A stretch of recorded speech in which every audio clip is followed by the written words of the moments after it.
Okay, people, I'm back. It's been another week. I gotta say, I'm not too happy. By pure happenstance, I've picked two not good books in a row. And I say about happenstance because I'm not really digging too hard before I make a pick, right? They're on the shelf. I grab them, and then we do what we do. So, okay, before I start, spoiler warning. I always forget to do that. Spoiler warning, I have my notes. My trusty notes, so I won't sound like a goober. Spoiler warning, I'm gonna talk all about this book in particular. What book is it? Ancillary Justice by Anne Leckie. Well, I will say, look at that cover. Tremendous cover. This is the large print edition. That was just what was there. You know how I do. I got this at a secondhand store. This one, the book 1 and 2, for like $2. Tremendous. Okay, so the book itself.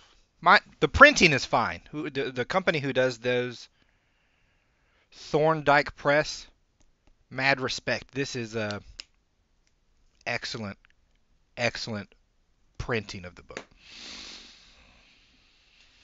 Rating. I'm gonna just go with my rating real quick.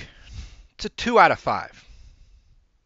Okay, so if you're very desperate for some sci-fi, you might still avoid this, right? Maybe give something a reread before you bother with this. But if you're like, nah, I'm fiending, I'm gonna go for it.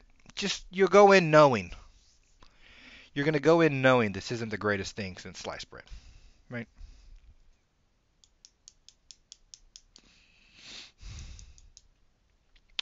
If it's not your genre, yeah, just avoid it completely. If you're not into science fiction, run away from this book.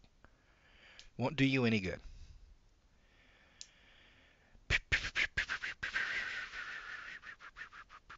All right, page one. I mean, and it starts quickly. Page one. The first thing we realize is it's in first person. Now, I already have issues with this. Not that I hate first person. It's just that so many people don't do it appropriately, right? First person is if I'm sitting here thinking, this is me, I'm talking to you, and whatever thought I have in my head is what's down as the narration, right? What people tend to do is I reached for the book, I picked it up, I went over its pages, and I felt the smell. That's not how people think typically, right? The thing is, we know how we think in general. So, if I was the type of person to think of the texture and the smell, that's fine. Everything you're saying in first person is establishing more character for me, the reader, who then carries it on. Well, what happens? What happens if they drop the ball? Sorry about that. They start describing things that the character wouldn't describe, that makes other characterizations that they've planted incongruent with what they're now describing. And then, we're off kilter and on we go. So when you read this book, if you read it, which I wouldn't, what you're going to have to do as the reader is that last bit of editing, right? In your mind as you go, here's story, this is inner monologue of character, this is narration. And I just got to splice it out myself and know that that's the narrator talking, that this is imagery I'm trying to see, and that the rest isn't about my character. Right? I have to make stuff up as I go. Not fun. Not fun to do. It's jumbled. Okay? Then we have, it's going to come up later. going to come up later, but the character, our first person narrator, literally says, "Sometimes I don't know why I do the things I do." And I'm like, okay, so you're unclear, right? That's not a problem. The problem is, on the one hand, this character is, let's say, an individual, and then on the other hand, in 2 pages later, they're like a supercomputer, right? And so, are you a lost individual or a supercomputer? And you think maybe I'm overdoing it, but okay, I'm gonna keep going. We'll get there. But just remember that the character doesn't know what they're doing, and I'm like, it's very convenient, right? It's one of these. Rather than explain it, I'll let this convenience be my loophole, I guess.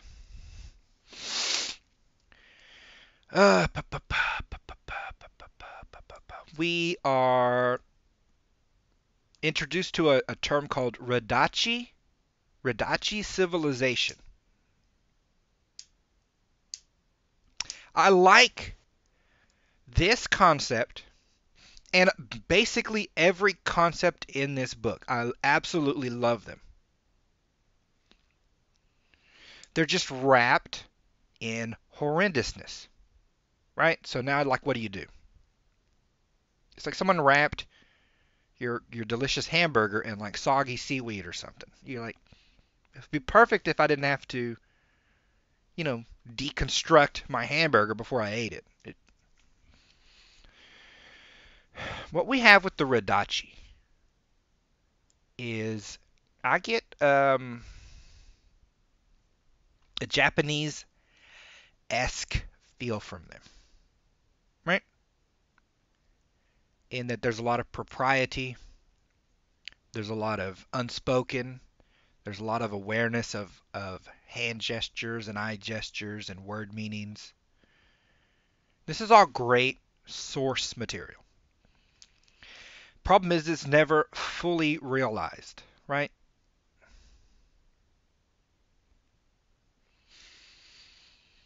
But we don't know that yet at the beginning of this book. I'll get into it more, right? Maybe I'm explaining it wrong. Let me just go with how my notes say. We meet a Shivardin Vindai. A lot of double A's. I love the names. They're very creative. I love the names. Our main character, our protagonist, meets Shivardin Vindai. And then we have another part, again, that constantly annoys. That's part of this Radachi civilization. In that use of she. They gender everyone, our protagonist, has a trouble with she. Like, if you're a man or a woman, it doesn't really seem to comprehend that. So it just says everyone's a she. Even though Shivardin is a man, we found out later in dialogue. And I'm like, I don't see any reason for this. There's no reason for this at all. Our protagonist is a type, you get the sense quickly, a type of robot, automaton, AI kind of thing, something analytical, right? And you learn later in the story.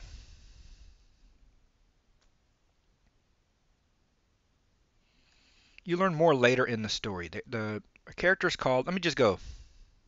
The character's called One Isk, and she's part of, I'm going to say she because that's just how it was presented.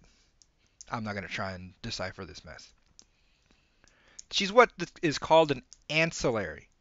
Apparently, Radachi culture will invade anyone they kill who's not too damaged, they said, is frozen and later integrated into ships of various sizes.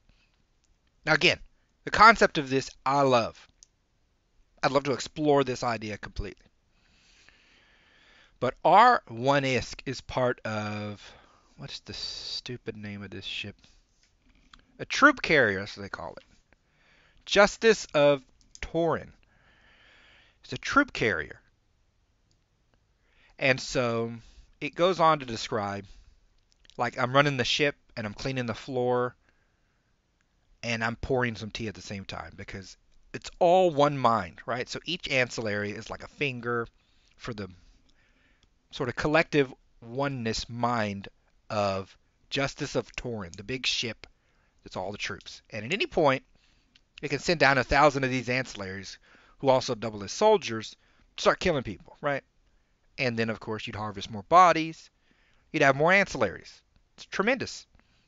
This one is separated somehow. We don't know. Separated, right?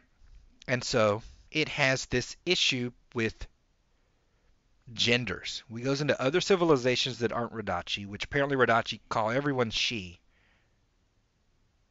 And I'm like, that's fine for the culture to say everyone's she. I haven't been explained why the computer brain ancillary can't differentiate that in conversation. And you're like, well, that's how it was programmed. I'm like, that would make sense. Except later in the story, you see this one is like hyper aware of every person on their ship, all their needs and wants. I'd know if they got sick. I'd know if they're feeling down. I know if they don't got enough sleep, right? So some of it is down to biology. If a woman has an issue and a man has an issue, that's different treatments. Men are larger. There's more mass. You would give less medicine or whatever, right? So when we're kicking over our Shavardan Vindai out of the snow in a medical situation, it's pertinent to our ancillary to know if that's a man or a woman, right? To help them because they apparently want to help, which they never explain why. They never explain, and they just like, let me just slot that into my character doesn't know what they're doing all the time. I'm like, okay, that seems, I guess, but we don't know why. We're not explaining it. We're not digging into why. We just have this hyper functioning robot at 1 minute and then an idiot robot the next minute. And what do I mean by hyper functioning? I can't, in conversation as an ancillary, differentiate she and he. Cannot do this. But I can calculate my velocity when I'm falling in a cliff to the millisecond while I'm falling, right? While I'm falling to my death, I'm calculating wind speed, velocity, angle. I'm like, so which is it? Right? I'm completely unaware of this other thing. Now, they try and explain it like I was part of this whole ship, right? That's me. I am Justice of Torin. And I'm left with just like a finger that is this ancillary. And that would be, I could get behind that. But there's the ancillary seems to know everything Justice of Torin knew. So I don't see where the downgrade is other than options. Before I had 20,000 soldiers or whatever the number was, and now I just have me. Maybe you could have said the fear of dying as the individual, but we never bring that up, right? I'm talking this fool remembers stuff from 1,000 years ago, but can't differentiate gender in a conversation. At one moment they're an automaton, the next minute they're... It's confusing for no reason. Don't know why they picked to do all she. That was their business. I just had to read it and be annoyed.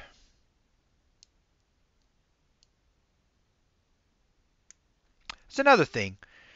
This was a slight, again, one of those things I had to parse out. She's describing her ship, Justice of Torin, a troop carrier, the largest of the ships. There's, what did I say? There's swords, mercies, troop carriers.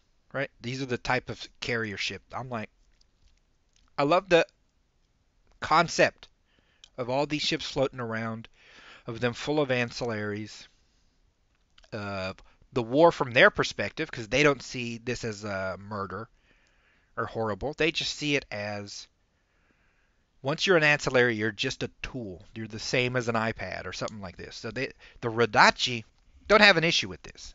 From their perspective, like all conquerors, I'm saving lives. If I kill 1,000 or 10,000, it's better than 1,000,000 dying. Which, if you just do the numbers, I suppose, not if you're those people. But it said there's a deck for each decade, right? And this is just like a title. It's not capitalized. It's not.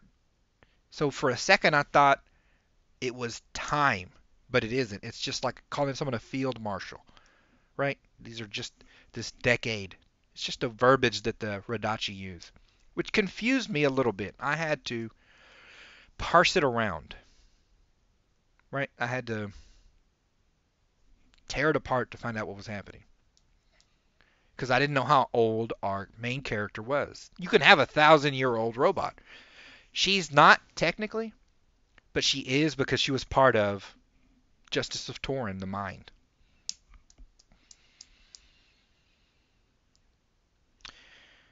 The ancillaries, which she is one of, are weapons of war, right? She can ninja kick your face off or whatever. She beats up a few people. She's going for a weapon that can get through the shielding that these ancillaries have, which is another reason the Rodachi are so powerful. They have these shields that just block all incoming, right? I mean, she falls off a cliff and the shield basically saves her life. She just breaks a wrist or two. So the shielding, incredible. The shielded corpse soldier idea, incredible. The concept of maybe lingering memories in that body isn't fully, I think, explored. In my mind, I think about it more than I think was written about.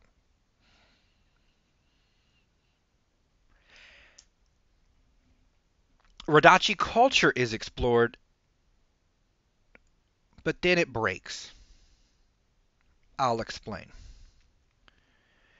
Uh, uh, uh, uh. Oh, right. Notes. Okay, so for about this half of the book, right, a good half of the book, we're just dragging Savardin around in one chapter. And in the next chapter, we go back in time to events that happened before this, when she was apparently whole, right? I think if you'd have just reordered these chapters, if you'd have given it to me chronologically, it all flowed better. I start to have questions that start to be answered too quickly, right? And not that the book's giving it to me too quickly. I figure it out too quickly. Once I know A, I know B's coming. And so what I end up with about this part of the book is not caring about every other chapter, essentially, because it's in the past. And I kind of know what's going to happen, even though I don't know the specifics. I don't need to know. The crucial point of the past, she lost her ship. She lost Justice of Torin. She's now alone. Our one-isk. Our ancillary, right? And the why isn't particularly interesting. It gets explored later, but not particularly interesting. Versus, if it had been in chronological order, which I will say would have fit the first person narrative much better. Right? I don't, in my day, oddly think of the past. Right? And you go, well, that's you. You're not an ancillary. Right. I think an ancillary would less. Why would a robot harp on the past constantly? They have a focus. It's why they were good at what they did. That's why they could tell the temperature of the tea to the millimeter and cared about it when it was such and such lieutenant. on their ship, right? That's why they were awake, listening to them breathe to make sure they're in REM sleep. They focus. But we don't do that. Instead, we have these back and forth chapters. And in the past, I start to not care about because I sort of figured it out, right? Very annoying. But we could have used those past chapters to discuss some of the intricacies that we seem to want to discuss. When it's Radachi culture, when they have conflict, they're not sure about annexations, basically their wars. Should we be doing it? Is it appropriate? What about their rights? When they become citizens, blah, blah, blah. We have time. Instead, we're just dragging Shevardin around. And we don't get a lot of in-depth discussion. And then we have the other problem where the writer apparently wants to have these discussions. So we have our ancillary in first person sort of pontificate out on these things in a way that doesn't work with a first person narrator. You see? Versus chronologically make it, you could have one ISK listening to two lieutenants who are just humans having deep conversations about it, right? And then we could then extrapolate. This is where our ancillary got its sort of individuality. Listening to these conversations, it became more human. You're more of a real boy, right? This sort of thing. But we don't do that.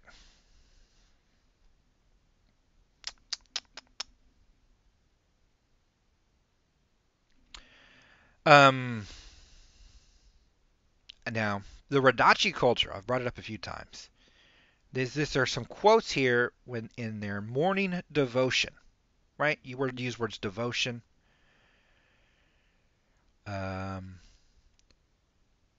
Things like this, it starts to lend itself a certain way. Her devotion is, the flower of justice is peace. The flower of propriety is beauty and thought and action.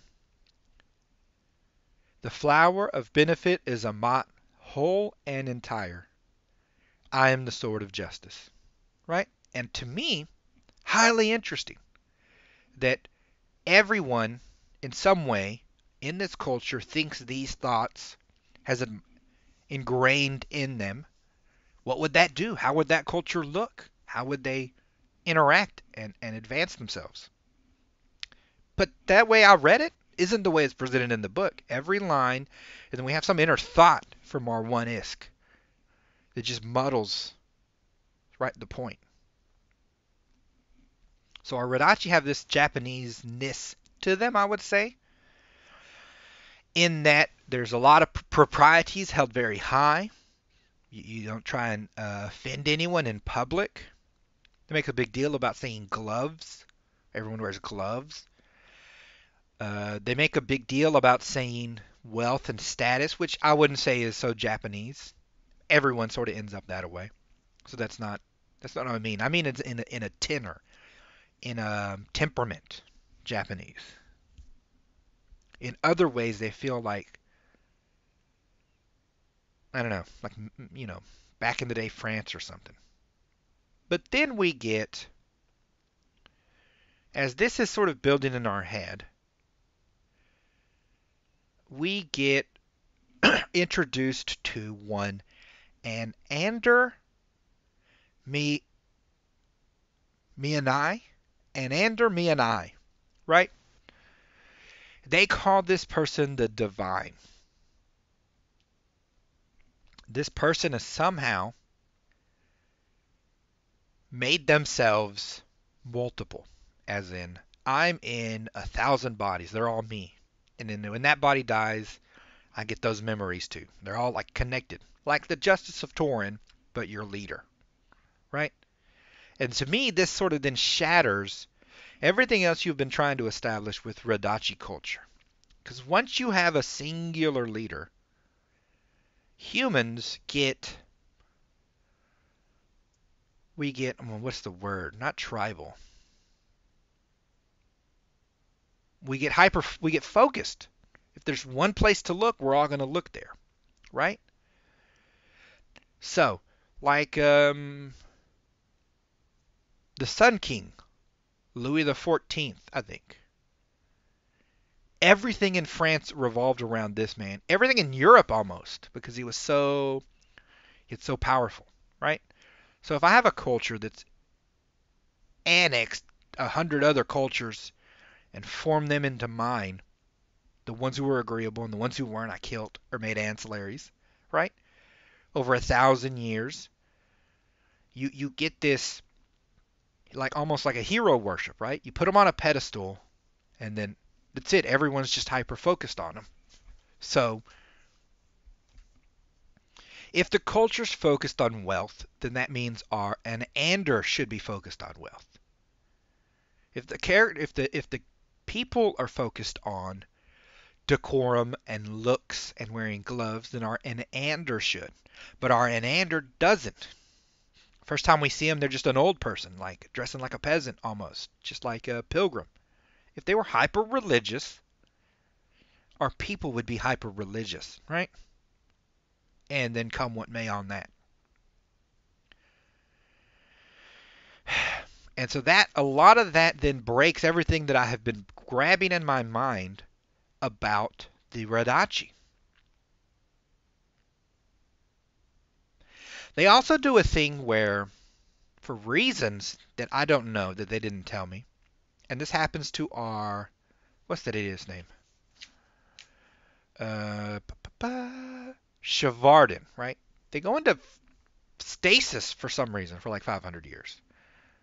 Now they normally live about 200. So I guess he worked for like 50 years and went into stasis or something, and when he came out, his family was dissolved and he was poor and it freaked him out. But it doesn't explain why they do this stasis, right? And again, if an Ander did stasis, then the people would like, I need to, at certain points, freeze myself for 1,000 years. Then I could to me in my mind, then, I'm imagining, what if we had done that through history, right? And Winston Churchill froze himself for 1,000 years and came back, this dynamic person. How would that affect our society readjust itself, right? Because the dynamicness of certain people doesn't go away, right? FDR would be beloved now and then. Churchill would be beloved. But what would happen if he was dropped into now? How would society react to him? I think he'd bend it in some way, right? We would be constantly rebending ourselves. So it's like like they said, the good old days, we might never lose the good old days because those people keep coming back, right? I think that'd be an interesting look. And then if you bent your society that way, and Anders the only one that's the constant. But we don't explore this, right? That's just me in my mind. That's not explored in this book. Very annoying. So then we get to the problem. The problem being, again, even the problem doesn't hold up to itself. The problem is, an Ander is at some point working against himself. Some of they keep saying her, I think it's a he, so I'm going to say his. Some of Anders, right? Some of the other ones think differently than this one does, or this half does, and has been plotting against it, right? So it's like an inner conflict. And again, that makes sense. If you have one leader and they have an inner conflict, the whole nation now has a conflict, right? And I think they would just take it after 3,000 years or 2,000 years of Radachi culture. If your sun god, glorious leader, divine, has a mental issue, you just roll that in on yourself, right? I think someone would say, I'm the left mind of an Ander, and I'm the right mind, and we'll fight it out to visualize for our divine what they should then think, right?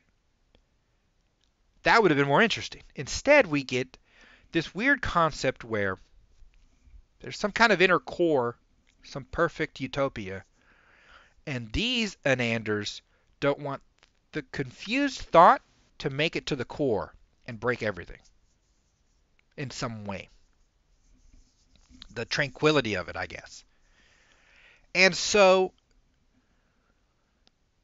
they like test our one ISK and make them kill a Lieutenant Alwyn, who is apparently their favorite. And this made them go on a blood rage. So they shoot Alwyn, then shoot the Anander. Then the other Ananders on the ship blow the ship up. Before that memory can escape, yada yada, R1S gets away. But the idea of loyalty, right, comes up. Because what the Anander tells us is that making automatons doesn't work as well as leaving some personality. So that they left when they made the Justice of Torin and all these other ships and all these ancillaries. They leave something of an individual, some characteristic in there. Now, we don't know what this sort of spice is, but it's in there. Our one ISK likes to sing. Others do other things, I guess. But what they do is end up attached to captains. I like this captain more than that one. And so the Anander was trying to figure out, if I told you, would you work against me? Would you work against your own loyalties? How deep is my, programming, so to speak? And I'm like, that's interesting. But then it doesn't hold up. Again, it doesn't hold up. Why? Later in the book, there's two Ananders. And our one ISK gets this gun that can shoot through armor. Gets to the Anander. And this had been happening before. The Anander was messing with the memories of our one ISK. She'd ask a question. She'd know the answer. She'd say a wrong answer. And it confused her a little bit, but she went with it. Because it's the Divine. Until the Divine made her kill Alwyn, and then she's like raging. I'm like, I don't care if you're Divine or not. Even though they don't explain why rage would upend the programming. Later in the book, this Anander had programmed in, when I sing a certain song, you won't shoot me. And it saves their life. She physically can't, she wants to, she can't shoot them. And I'm like, if you have that deep level of control, why wouldn't you just program them all to not shoot you, and then it's not a problem? Right? Then the problem comes in the programming if there are two there, and one says shoot the other one and the other says don't, how would the program, solve that problem? We don't ask that question, though. We have the one not able to be shot, and then the rest full of the blood rage for reasons that we are never given, right? We could have explored it, and we just don't, and it's annoying.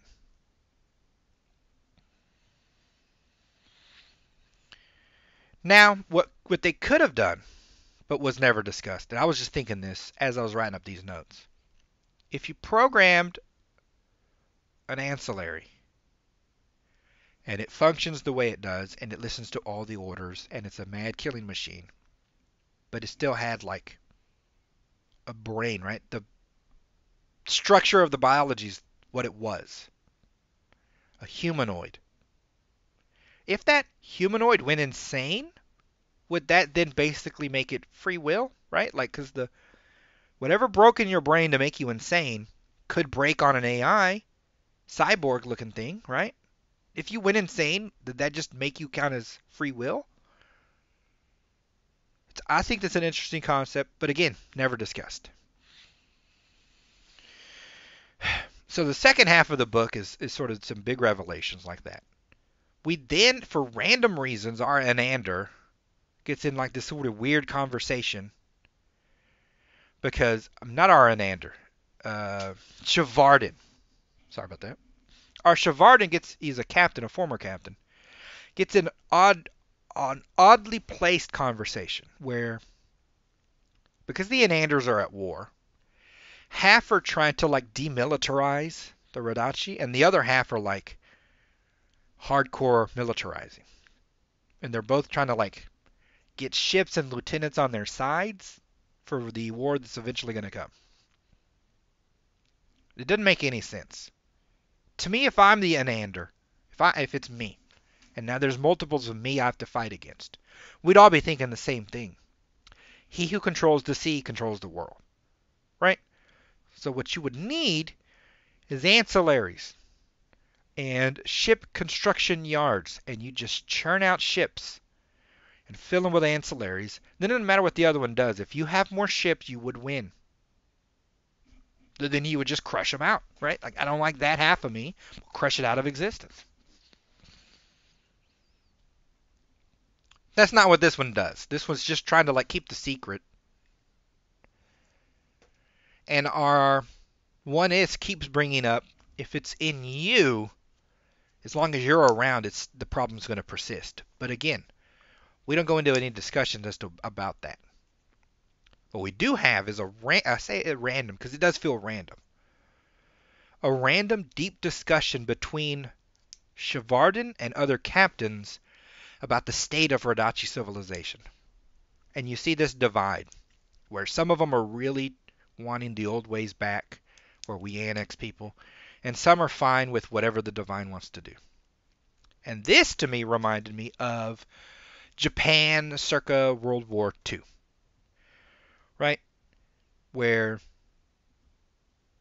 they had issues, they had thoughts, right? Our young officers had thoughts, and then they just like made a coup basically to implement those thoughts. But they never once attempted to kill the king. That in their mind, the emperor is the emperor, and I'm doing this for the emperor. And then others would do different things for the emperor, right? It was like an excuse. I feel like that's what these people would have done. From the reading, I feel like that's how the Rodachi would have acted. I'm acting on behalf of the divine. But they never mention it that way. Instead, they turn it into like the divine is communist Russia, and there are ears everywhere, and if you say the wrong thing, you'll get killed. Or re-educated. They actually use the word re-educated. Right? So, and I'm like, these flavors don't seem to fit the right way. Either they think of this person as divine, or they don't. And that they don't show me clearly one way or the other. They show me both. On one instance, the divine shows up, and these people will bow. And then in the other instance, they're backsassing. Right? So I'm like, which is it? You can't run from your divine anyway. So half of them wouldn't try. But that's the argument. And it comes out of nowhere. I don't mind the conversation. I wish I had more of these conversations, to be honest. I don't mind it. But instead of dragging Shevardin around, I could have had deep conversations about all of these things. Then we get to our penultimate moment. The moment being, she does get to one of these two Ananders. She shoots one, the other sings the song. Then crap hits the fan on this one particular planet. And I guess there's like 56 or 100 Ananders that all... Because once one Isk tells the story, here's what happened, you're at war with yourself, they're all afraid that it'll get broadcast. So half of them are trying to take over a ship and destroy the warp rings or whatever they have to get around. The other half want to get a ship and blow up the planet, or main station, whatever it is. Whatever it is, it can get destroyed. And so they're like, don't let any Ananders off the planet or we're all going to die. Ananders fighting Anander. And again, this is where your whole root problem comes to play. It's, do they see this person as divine or not? How would a culture that sees a divine with issues square that issue? I think it should be full civil war instantly on that planet. Some of them let them off, some of them wouldn't. So our one Isk talks to the ships in the air and makes like friends with them. And almost plummets from space and then almost dies. Right? They keep all the Ananders off. She kills like 4 of them. One she can't kill. So she's happy about that. And I'm like, I guess that's fine. But then the last chunklet of the book turns into like a weird, I mean, the energy's all weird. It's like a weird CW show. It gets very cheesy. Like a weird cheeseball romance or something. It's very strange. We're presented with a child, an Ander. Of course, has all the adult memories. Been alive thousands of years. And we're given this like, you did good, kid. I want you on the team. I'm putting together a team. And our one is like, I want to murder you. And I'm like, that makes sense. The kid wanting him on the team, I guess he's like, I need someone as a conscience to help keep me squared. And I'm like, I guess that makes sense as well. Then and Ander says, you're mad at me, but you should only half be mad at me because you shot her. Alwyn being Lieutenant Alwyn. So you should be mad at yourself. And I'm like, that? Well, I'm like, it's an ancillary sort of robot. Shouldn't it make itself almost auto-destruct? If I hate the Anander enough to murder, wouldn't I just kill myself if I'm the ancillary? The ancillary clearly, on multiple occasions, doesn't highly value their life. They had this one mission. They don't explain why the ancillary values itself. They don't explain why it wouldn't kill itself knowing it killed the one that it liked if it's rage enough to kill the other Ananders, right? And then you're like, well, maybe it's just an individual. No, because this individual is deferential to the religion. It's deferential to Anander in a divine way. Again, incongruent things that just keep crashing in on each other. Then we're like, okay, I'm going to give you a ship. And in my head, I'm like, right, you give it another Justice of Torin.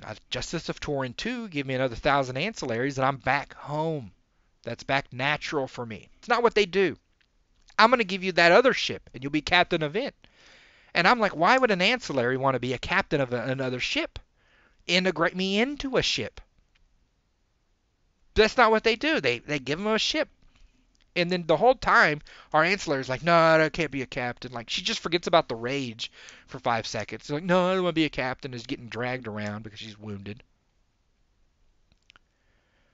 Chavarden's just like loyal for no reason. You saved my life, yeah, but the loyalty doesn't feel like... He's supposed to be very old, bred for a certain way of life. You don't just change your way of life because someone saved your life. Even if you are in a hole, those other parts of you have to come out, and then you have to meld them in some way. Instead, he's like, I can't be the captain. I got to start from the bottom for reasons. So he's going to go be an ensign on the new ship that One Isk is going to be the captain of. So One Isk is going to be a former ship, talking to a ship, living in a ship. When you could have just as easily given them a whole new ship and made Chavarden the captain, which looked like we were lining up to do. Instead, we do this weird cheeseball stuff.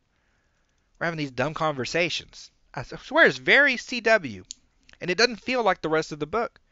The rest of the book's very serious feeling, and this last part feels very cheeseball, and I was very confused about it, and that's how it ends. We don't kill the young Anander. He wants them out helping stop the Civil War, and remember, I'm a good guy. I know what I'm doing. We don't explain why we're not going to kill that one. We don't explain why. Has he learned something? Is he a better person? Instead, this One Isk is called One Isk Anander, or me and I. Yeah, like you get the last name of the divine or something. I'm like, what is that supposed to be? Are you one of the apostles? Are you a child of the divine? Right? Like the son of Zeus or some crap? We don't explain any of it. And they act like, the montage movies when the girl's just like swept off her feet by a rich guy and it's just this whirlwind of stuff. That's how we act at the very end of this book, and it's very odd. It ends oddly on top of everything else. Is that it? Is that our book? Ad time. That's our book. I think I felt like I was talking fast today. I was throwing stuff out at y'all But I swear I explain things better than they do in the book. And I had to myself, like I said, self-edit this book. It's very weird. And it's, what is the word I'm going to use? I'm going to use, it's a shame.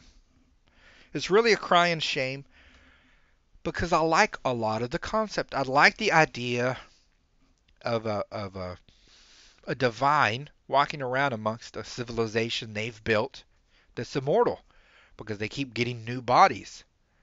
And how would the civilization treat that? You know, I would assume at some point you tried to kill them, but you can't kill 10,000 of a person. I'm spread all over the galaxy.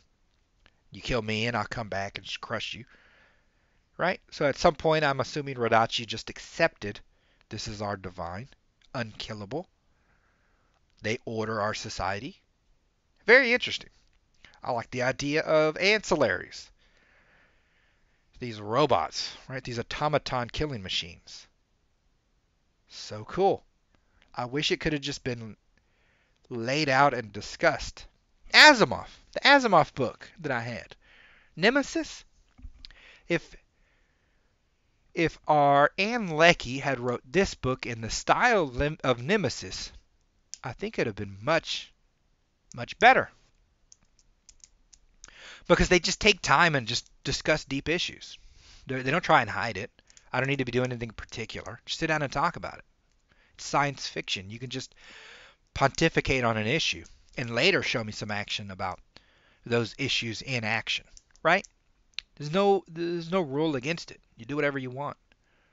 But this way didn't help the cause. Right? This way did not help the cause. Okay, so you know, I was wondering in my mind. I was like, do I end the year with the book I don't like? I was gonna do the Two Towers, right, from Lord of the Rings. I was gonna do the Two Towers, but then I'm like, do I start the year with a book I don't like? I got confused and I'm like, I'm gonna just do this one. I'm gonna just march on like nothing's changed. So that's why we had two bad in a row. Not on purpose. Not doing it for clicks. It's just that's just the book I grabbed, people. Believe me. Alright, well, my books are still on Amazon. Because they're digital, I don't have to print them up. Go buy them. Read them. Enjoy them. String Theory by Gregory Thomas. What is that? In my mind, I wrote a book imagining every conspiracy theory is true. And then wrote a book about it. Right? So if you're into conspiracy theories, I put as many of them in there as I could think of. Turned out kind of interesting. All right, people. Have a good one. I guess I'll see you next year.